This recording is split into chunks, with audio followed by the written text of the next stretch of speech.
Olá, seja bem-vindo ao Bistrô da Júlia. Hoje eu vou te dar um expresso que se chama Como Viver com 24 Horas por Dia, de Arnold Benet. Esse livro foi escrito em 1910. O autor faleceu em 1931. Ele é um romancista, foi jornalista também e editor da revista Woman. Ele tem alguns livros que foram escritos e esse foi o mais, fez mais sucesso dele. Vamos lá, começando, ele cita que, no prefácio, ele cita que a maioria dos homens comuns, eles não possuem paixão pelo seu trabalho, a ponto que não estão a todo vapor. Então, se você vê uma pessoa vivendo com paixão, você tem a sensação que ela está vivendo ao seu máximo. Então, caso você tenha paixão pelo seu ofício, já é muito melhor do que você não tê-lo. Porque é melhor você ter vivido um pouco do que não ter vivido nada. Logo, quem não se esforça, nem dentro nem fora do ambiente de trabalho, não tem essa sensação de que está vivendo a vida. E o sujeito que nunca sai da cama é sempre o mais difícil de fazer levantar. Esse livro, ele traz dicas práticas, tá? E alguns pensamentos filosóficos. A primeira dica prática dele é acorde mais cedo. Pelo menos 2 horas mais cedo do que o seu comum. E aí, o que você produzir desse horário de manhã, ele vai ser mais rápido e produtivo do que se você fizesse a mesma atividade à noite. Então, essa é a primeira sugestão. E também deixe as coisas prontas para o seu café. No caso, como esse livro é de 1910, tem muita questão dos costumes da época. Então, ele fala, se tome o seu chá, deixe ele prontinho, peça ao seu serviçal para que deixe tudo prontinho à noite.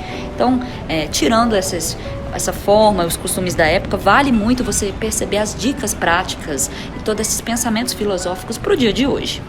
Então, a primeira coisa é 2 horas mais cedo para suas produções e deixe tudo pronto para o café na noite anterior. E aí, começando o primeiro capítulo, ele fala o milagre diário, que seria todos nós temos 24 horas. Não tem como, você e um gato têm esse mesmo tempo. E o tempo é a maior democracia que existe. Ele fala até, os jornais falam tanto sobre como viver com renda, como focar a sua vida no dinheiro, mas não fala sobre como aproveitar o seu tempo. Porque se você tem tempo, você consegue obter dinheiro. E aí ele fala que não tem como você ceifar o seu dia, ninguém pode te podar o seu tempo. Então, não há débitos. Mesmo que você seja preso por algo, você vai ter essas 24 horas. Então, não pense assim, mudarei algo quando eu tiver tempo. Me desculpe, mas o que você precisa é de uma organização. E aí vamos lá, capítulo 2, o desejo de ir além da rotina. E aí ele fala, onde está aquela sua paixão? O que fizeste, homem, da tua juventude? Que fazes da tua idade? Busque para além da própria rotina, seja conhecimento ou seja literatura. Não precisa necessariamente ser a literatura, mas busque algo para além do seu dia a dia. Capítulo 3, precaução para antes de começar. Aquela sensação de inquietude, de falta, é parte da natureza humana. Parece que a gente está sempre deixando algo por fazer. Mas alegre-se com aquele pequeno resultado que vem de um grande esforço. Porque a nossa vontade, a nossa motivação é o que nos diferencia de um gato que está lá estirado na lareira. Então busque essa motivação, perceba essa sua própria natureza humana, que é ela que traz a diferença que a gente tem em relação ao tempo que se é gasto de um animal. E aí ele fala para que não se façam muitas coisas, porque afinal de contas um fracasso glorioso não vai nos levar a nada, mas um sucesso modesto pode nos levar a outro sucesso modesto. E aí ele separa o tempo. Você tem 8 horas de trabalho, 8 horas para dormir. O que fazes do seu resto do tempo? O dia tem 24 horas. O que fazes das suas outras 8 horas? Capítulo 4. A causa dos problemas. Estaria aí 8 horas de trabalho em algo que você não gosta e aí te sobram 8 horas para dormir e as outras 8 horas para viver. Desses 2/3, para uma vida que você não gosta, você se torna subserviente dessas 8 de ambiente de trabalho que você não gosta. Logo, você vai estar alienado indo para o trabalho e ao mesmo tempo não produzindo algo da sua vida. E aqui que esse livro nos auxilia. Como produzir de forma prática, como a gente conseguir colocar algum projeto pessoal à frente. Capítulo 5, o tênis e a alma imortal. Ele fala para que a gente tenha algum compromisso à noite, para além do que comer e devanear. Porque se não estamos vivendo a vida, estaríamos voltando do trabalho no meio do período da noite, faria uma janta, alguns devaneios e iria para a cama. A sugestão é que pelo menos 3 vezes na semana você separe 1h30 para o cultivo da mente, para aquilo que você deseja produzir. E aí, seguindo o capítulo 6, relembrando a natureza humana. Tá, ok, eu organizei para que o meu dia tenha essa 1h30, 3 vezes por semana. Mas lembre-se que nós, como seres humanos, vamos sempre buscar empecilhos ou acontecem coisas que vão justificar o motivo de você não ter organizado essa 1h30. Então, a sugestão é, coloque mais 1 hora para que você consiga realizar essa 1h30.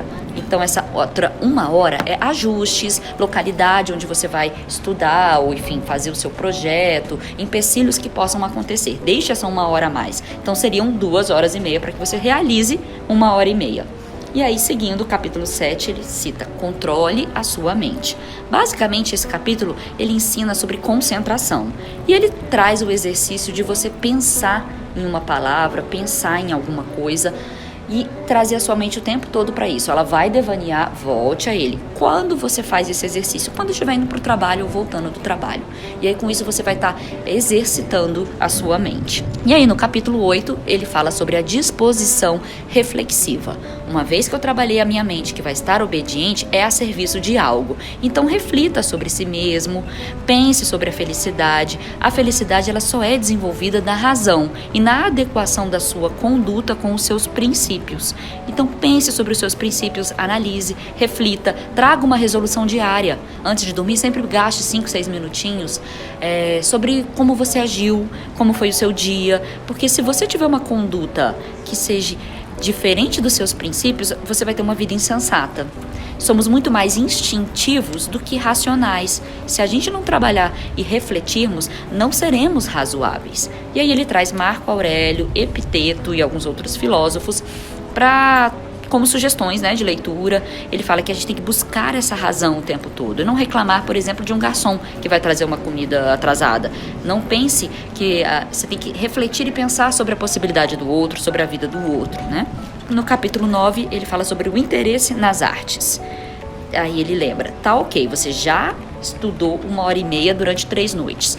Do resto, você vai buscar algum entretenimento, alguma diversão, algum filme, alguma música para ouvir. Para isso, busque aguçar o seu olhar, incline o seu olho para as boas artes, enfim. Trabalhe a sua diversão, que ela possa te introduzir algum olhar estético, alguma busca desse aprendizado. A gente vai agora para o capítulo 10, que fala nada na vida é enfadonho. Então traga percepção de causa e efeito da vida, porque ela vai ampliar a sua mente, vai ampliar o seu coração também. O estudo da causa e efeito, ela agrega um valor na nossa vida. Então a vida não é enfadonha, não é inútil. Busque sempre essa percepção de causa e efeito. No capítulo 11 ele fala sobre uma leitura séria, porque você precisa ter esforço na leitura. Não vale apenas ler romances, diz o autor.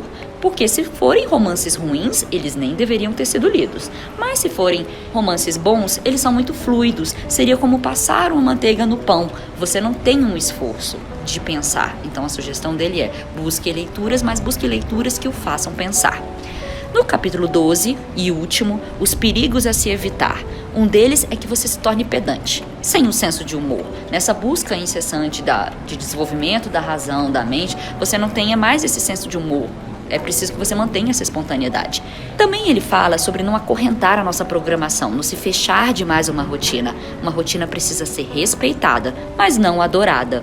E ele também fala sobre o impulso vital que a gente tem no início. Não sobrecarregue ele. Deixe tempo e aceite o tédio. Deixe e respeite e aceite os momentos desagradáveis. Mas sempre busque fazer o que gosta. Não adianta nada você fazer todo esse esforço em por exemplo, na literatura, se você não busca isso. Se você gosta mais, por exemplo, de uma cultura popular. Então ele diz, faça todo esse seu estudo na cultura popular.